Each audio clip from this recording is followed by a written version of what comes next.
तो देखिए यहाँ पे ये सवाल दे दिया है, ठीक है, और उसमें पूछा है कि ए और बी के बीच तुल्य धारिता निकालना है। तुल्य धारिता मतलब ये है कि ए और बी के बीच कितना धारिता यानी कि कैपेसिटी आ रही है, ठीक है, वो हमें यहाँ से पता करना है। कैसे पता करेंगे, हमें सूत्र का सहारा लेना पड़ेगा यहाँ पर। और देखिए क्या करना है, सबसे पहले वो स्टेप हमें यहाँ पे ध्यान देना होगा। देखिए दो तरीके का क्रम होता है, एक समांतर क्रम होता है और एक श्रेणी क्रम होता है। दो क्रम में जोड़ा जाता है, चाहे प्रतिरोध हो या फिर कैपेसिटर हो, ठीक है। तो यहाँ पे कैपेसिटर की बात की जा रही है, तो कैपेसिटर का यहाँ पे देखिए 3 कैपेसिटर लगे हुए हैं, एक ये और ये तीसरा है। सबसे पहले हम इन दोनों कैपेसिटरों को जोड़ेंगे, क्योंकि ये दोनों कैपेसिटर जोड़ लेंगे तब इसको हम आसानी से जोड़ सकते हैं। समांतर क्रम ऐसे होता है कि मान लीजिए 2 कैपेसिटर है, ठीक है, यहाँ पे तो एक कैपेसिटर इधर में लगा दिया, तो ये इसका एक सिरा है, एक इसका सिरा ऐसे है ना, तो इनका ऐसे सिरा जोड़ देते हैं। ये हो जाता है समांतर क्रम, यानी कि पहले का पहले में दूसरे का दूसरे में सिरा जोड़ते हैं तो वो समांतर क्रम होता है। और श्रेणी क्रम होता है, पहले कैपेसिटर का दूसरा सिरा दूसरे वाले कैपेसिटर के पहले सिरे में जोड़ते हैं। तो ये यहाँ से दिख रहा है कि ये है श्रेणी क्रम है। तो श्रेणी क्रम का सूत्र होता है 1/c बराबर 1/c1 प्लस 1/c2। अब देखिए ये पूरा इसका क्या है, कैपेसिटी आएगा इन दोनों को जोड़ने पे, तो 1/c और ये यहाँ पे कितना है, 2 है ना, और यहाँ पर भी 2 ही है, क्योंकि हम यहाँ पे देख रहे हैं 2 माइक्रोफैरड और इसका भी 2 माइक्रोफैरड है। तो इन दोनों को जोड़ेंगे तो यहाँ पे आएगा 1 आएगा, ठीक है। जोड़ेंगे तो ये 1 2 हो जाएगा, 2/2 होगा तो कैंसिल हो जाएगा। यहाँ पे c का मान क्या आ गया, 1 आ गया, यानी कि 1 माइक्रोफैरड, जिसको हमने यहाँ पे अगले चित्र में दर्शा दिया। देखिए इन दोनों को जोड़ेंगे तो यहाँ पर 1 माइक्रोफैरड के रूप में हो जाएगा। तो अब ये दोनों ऐसे चित्र के रूप में बन जाएंगे, तो जो कि ये दोनों अब समांतर क्रम में हो जाएंगे, क्योंकि इसका पहला सिरा इसके पहले सिरे से और इसका दूसरा सिरा इसके दूसरे सिरे से जुड़ा है, तो ये समांतर क्रम हो गया। और समांतर क्रम का हम जानते ही हैं क्या होता है सूत्र, C बराबर C1 प्लस C2। कितने भी कैपेसिटर हों उनको हम ऐसे ही सीरियल वाइज जोड़ते चले जाएंगे, एकदम सिंपल, ठीक है। तो यहाँ से हम देख रहे हैं कि C1 C2 का मान कितना है, एक का 1 है और दूसरे का 2, तो 1 और ये 2 जोड़ेंगे तो कितना हो जाएगा, 3 माइक्रोफैरड। तो अब आते हैं दूसरे क्वेश्चन पे। यहाँ पे दूसरा क्वेश्चन हमें दिख रहा है कुछ इस तरीके से। इस क्वेश्चन को हम कैसे हल करेंगे, यहाँ पर भी पूछ दिया है ए और बी के बीच तुल्य धारिता हमको निकालने को बोला इसमें।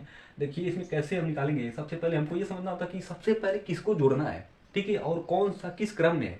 देखिए सबसे पहले यहाँ पे हम देख रहे हैं ये वाला ये वाला ये वाला तीनों किस क्रम में है, समांतर क्रम में हमें दिख रहे हैं, क्योंकि इसका पहला और इसका पहला जो सिरा है यहाँ पे जुड़ा हुआ है, ठीक है।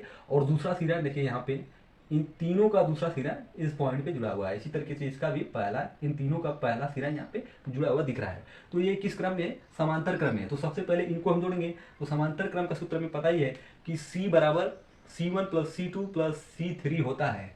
C बराबर इनको जोड़ देंगे, 1 है, इसका है 1 है, 1 है, तीनों का 1 है, तो जोड़ देंगे तो 3 माइक्रोफैरड आ जाएगा। इसका पूरा टोटल धारिता आ जाएगी, ठीक है। तो अब ये अब कैसे हो जाएगा, ये पूरा संपूर्ण जुड़ जाएगा। तो हम इस चित्र को इस तरीके से बना सकते हैं। यहाँ पे देखिए हम इस चित्र को छोटे में बना दे रहे हैं, ये ए है, यहाँ पे हमने बना दिया 3 माइक्रोफैरड का, और यहाँ पे ये बीच में ये अभी 3 का हो जा रहा है जोड़ने के बाद, 3 माइक्रोफैरड का, और ये लास्ट में भी 3 ही माइक्रोफैरड का है। तो इसको भी हम यहाँ पे लिख दे रहे हैं। और देखिए यहाँ पे ये बी पॉइंट है, बिंदु है। तो अब इन तीनों को हम जोड़ेंगे, C बराबर ये 1/C1 और ये C2 और ये C3। अब इनका मान रखेंगे, इनका तीनों का सेम ही मान है, ठीक है। तो इस तरीके से यहाँ पे हम मान इनको रख देंगे, तो 1/3 और इसका भी 1/3 ही होगा, क्योंकि सबका मान यहाँ पे हमको 3 ही मिल रहा है, ठीक है। तो अब इनको जोड़ेंगे तो हम जानते ही हैं कि हर अगर सेम हो तो हम उन भिन्नों को हम डायरेक्ट ही जोड़ सकते हैं।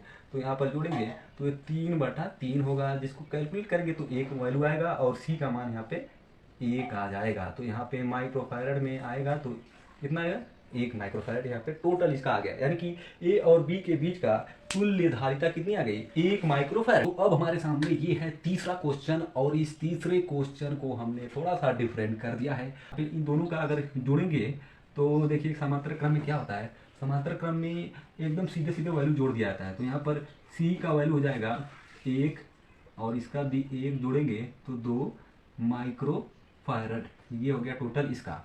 अब इसे मान लेते हैं सी ए मान लेते हैं। चलिए अब इस वाले इसको छोड़ देते हैं बीच में, फिर इस ये भी इसी तरीके से जैसे ये है, तो इसको मान लेते हैं कि ये बी है, सी बी, मतलब यहाँ पे इसे मान लेते हैं कि इसका इतना हुआ, तो इनको जोड़ेंगे तो ये भी एक एक ही है दोनों का, तो यहाँ पर भी 2 आ रहा है, इसका भी क्या है कैपेसिटी, इसका भी 2 आ रहा है।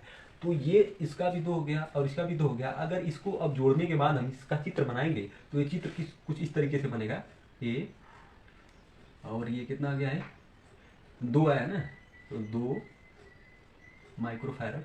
इसके बाद ये 1 माइक्रोफैरड यहाँ पे बीच में, यहाँ पे पहले से है ही, ठीक है। और इसके बाद ये लास्ट में इसका भी कितना आ रहा है 2 आ रहा है, ठीक है। तो यहाँ पर इसको भी हम लिख लेंगे और ये बी पॉइंट यहाँ पे है। तो अब ये तीनों किस क्रम में हो जा रहे हैं, श्रेणी क्रम में। हम अब इन तीनों को जोड़ेंगे तो इनका मान क्या हो जाएगा, मान लेते हैं सी डी, ठीक है। तो ये ए बटा सी डी और ये C1 C2 और ये C3, 3 है ना। तो अब इनको जोड़ लेंगे 1/CD और ये 2 है, 1 है 2 है, इनका मान रख देते हैं 1/2 और फिर 1 होगा और ये 1/2।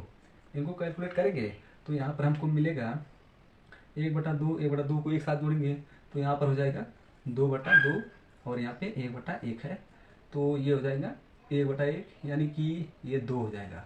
तो 2 हो गया इधर और 1 ये CD है, तो CD का मान निकालना है ना, तो हो जाएगा इसका भाग हो जाएगा इधर, तो ये ऐसे हो जाएगा, यानी कि 1/2 में माइक्रोफैरड आ जाएगा। तो इस वीडियो में इतना ही। अगर इस वीडियो से रिलेटेड कोई आपका और सवाल है या फिर गणित या फिर फिजिक्स से जुड़ा कोई और भी सवाल हो तो आप कमेंट के माध्यम से पूछ सकते हैं, हम उसको हल करने की पूरी कोशिश करेंगे। तो मिलते हैं अगली वीडियो में, तब तक के लिए देखते रहिए possibility plus. Thanks for watching, धन्यवाद।